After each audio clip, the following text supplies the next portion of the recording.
Okay. McKenna home run, huh?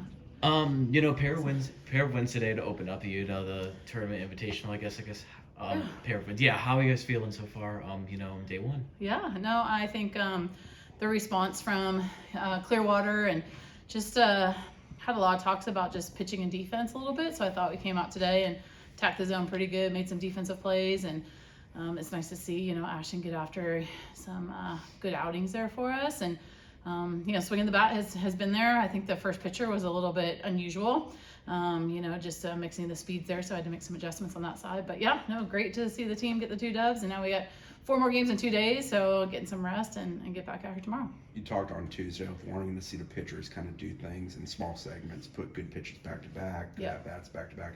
How did Reed, how did Danley do that tonight? Yeah, I thought Reed did great. I thought Mimi was really good coming in. Allison really good coming in. I think that's another part of it. So it's the ones that are starting are good, but it's the ones coming off the bench for us and relief or closing mentality. And that takes a while to get used to. We saw that with Kat last year too. So I was really happy and pleased with that and excited to mess around with that again tomorrow. I guess, how do you think Danley did today so far in the second game? I thought she was great. Velo was up, got some good ground balls and good moments, and we needed it. Definitely I think her poise is starting to come into, she's a ball player, so being a two-way player, a ball player, and feeling that confidence and having that poise in the circle and, not the freshman moments anymore. So she's feeling pretty good and settling in. Michaela's first home run in that second game, that at bat, just how impressed were you by what she did? She fouled a couple off there where it seemed like she was real close, and then obviously she sent the one packing. Yeah. We all know what Michaela's power, what she's capable on the power side. I think she's been really working on the consistency side and having really good plans and approaches at the plate and keeping that within her at-bats. And so, you get to a point as you become a veteran and you expect a little bit more out of yourself. And so, just trying to be in her corner in the sense of how she's managing that between her ears. And I think she's doing a good job of that and continue to work on that. But it was an impressive swing, and I even think the other one, the changeup, kind of low in the zone that she took out to center field, was an impressive swing too. Did you like how this team managed Sunday to Wednesday before playing again after? Yeah. I think again, I go back to we put a lot of financial support into our technology piece and our recovery pieces, and so I as a coach could really think that's important, and the team could just take advantage of it. And they think it's really important, and they make sure that their rest and recovery is something that they take time to do. And so I think that's a big thing for us, especially when you go 6 games, turning around 2 days, and then going out to the West Coast. So if we don't do the little things now to prepare us, then that 10 to 20 day spread could be really tough for us. And this team is very mature.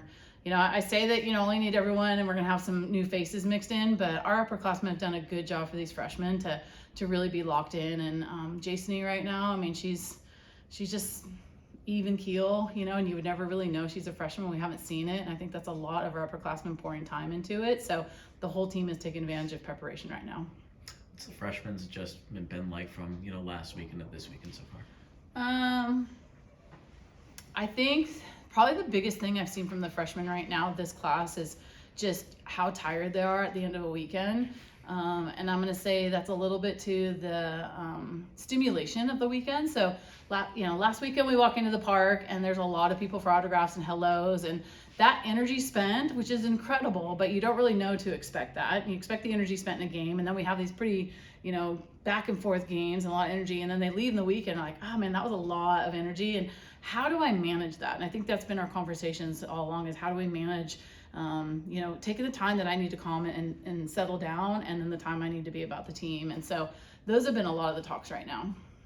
It looked like at the final at-bat of the game, a few of the younger players got to get in as well. It looked like, one of them got on base, and there was a kind of an explosion of excitement from the dugouts too. I guess, what was it like to see them wrap up the game in the way as well, and still be able to score and finish out the game? Yeah, I think sometimes it's a good problem to have, to sit down for 45 minutes and figure out the lineup.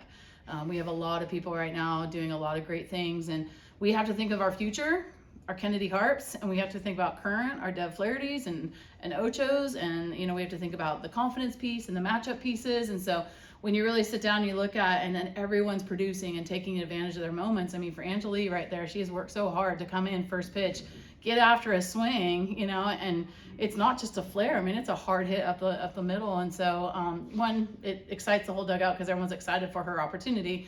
And two, for the fact she took advantage of it, you know, again, like raises the bar for everyone else to keep working. And so that's only going to make us better as if everyone takes advantage of their moments and gives us opportunities. Yeah. So, and I mean, Amaya Ross today, I mean, just, I think, you know, if any sports fan talks about, you know, the player that they like to see and grow, I mean, she would be the one you talk about. She just works and works and works quietly. She's a great teammate.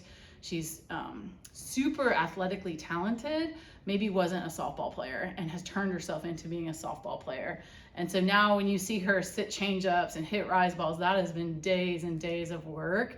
So you just can't smile, you know, can't stop smiling when someone like that gets chances. And so I think that really sparks the whole dugout too. You know, go ahead. Is she the fastest player you've ever had on the base paths? Ooh, I would put her and Callie Harrod. Callie Harrod could run. And I think the thing about Amaya is she's got like closing speed. You know, it's like she's fast, and then all of a sudden she's at third. It's crazy. That comes from Pops, I guess, you know, or maybe Mom. I don't know. But yeah, you know, Pops could run. But I think that just her sense now. So there is fast, and then there's smart fast. So Amaya was fast as a freshman, and she could steal some bases. And now she's starting to run with her head up and take advantage of bases because she's smarter in the game now. And she's worked her tail off in that. So I think Devin's the same way. Devin Flaherty got around the bases today really fast, but because they are running with their head up and making their own decisions instead of coaches making decisions for them. So, so that speed plays. You mentioned 6 games in 3 days. You know, what goes into you making sure, you know, you guys are staying, you know, fresh and stuff like that. You have a lot of games in a short time period. Yeah. You know, this goes on to them of, you know, everything they've put in all season long to make sure that they're in a strong position. And again, I go back to how serious is your recovery. Is tonight like go home and get in bed and get some rest and you're ready for tomorrow, or is it going to go out and eat and hang out and do those things? Those all take away from, you know, game 6. So I think those are just the talks that we continue to have.